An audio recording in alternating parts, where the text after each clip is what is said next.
51 past with the breaking news. The Trump administration today justifying its strikes in Venezuela and the capture of President Nicolas Maduro as a law enforcement operation.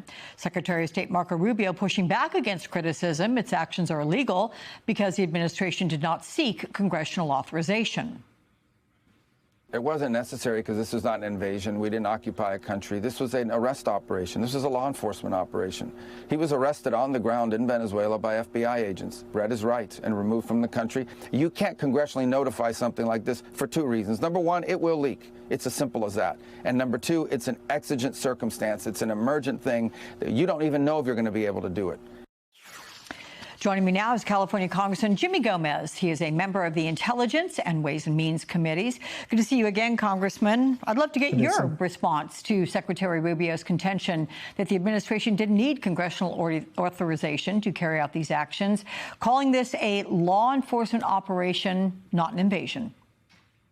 I think people need to remember that this administration has been continuously misleading the American public since the beginning or early part of the year. Remember that he tried to justify taking actions, deporting immigrants from this country back to Venezuela because there was a connection between Maduro and Tren de Agua. But NIC assessment said that that wasn't true, that there was little evidence to show that connection. But that's because they always had it in mind that they were going to deport people back to this country, that they were going to use the excuse of drug trafficking, specifically fentanyl, to take action. And then they had an unprecedented military buildup. So if this is just an arrest operation, then why is there such a military buildup in the Caribbean that will allow them to not only to remove individuals, but to also to invade that country? So I think he's just misleading the people once again. He said it wasn't about regime change, but that's exactly what they're trying to do. You know, the way you just described this about the buildup in the Caribbean, if it is just an arrest, would you then expect the military presence, the huge military presence, to just go away? Exactly. Here's the thing.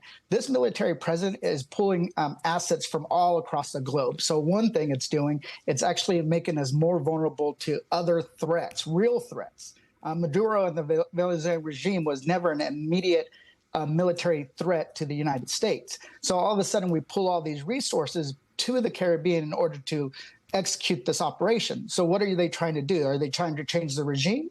Are they trying to arrest Maduro, maybe his vice president, the interior minister, the defense minister?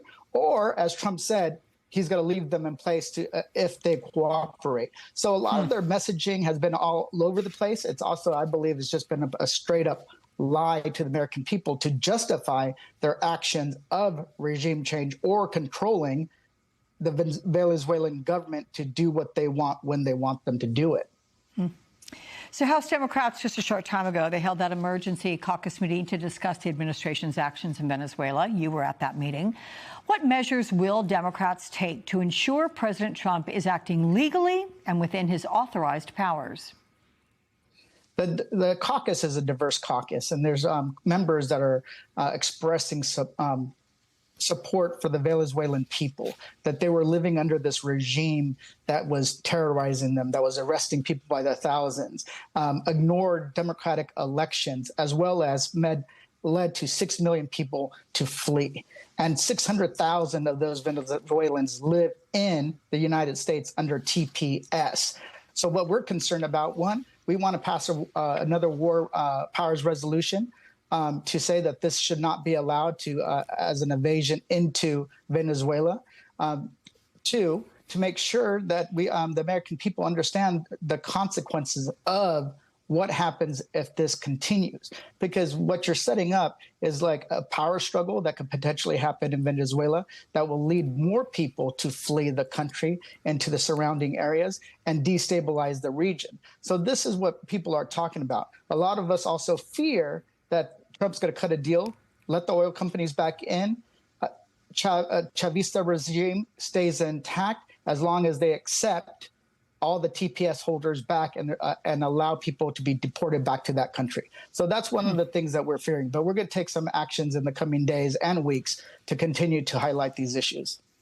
So, Secretary Rubio today backpedaled from President Trump's assertion that the U.S. will take over Venezuela, saying that Washington will use control of the country's oil industry to further U.S. interests there. However, Trump has not ruled out U.S. troops in Venezuela.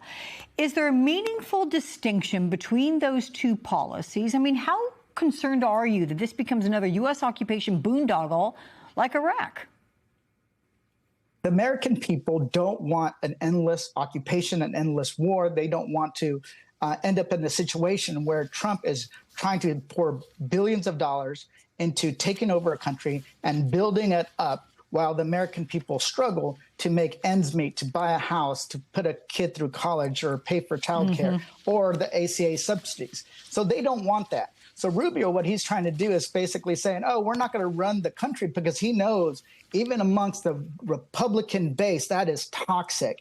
And at the same time, if they're going to try to do an invasion and run the country, well, they need to seek authorization from Congress that they will probably not get unless they get every single Republican to vote for it.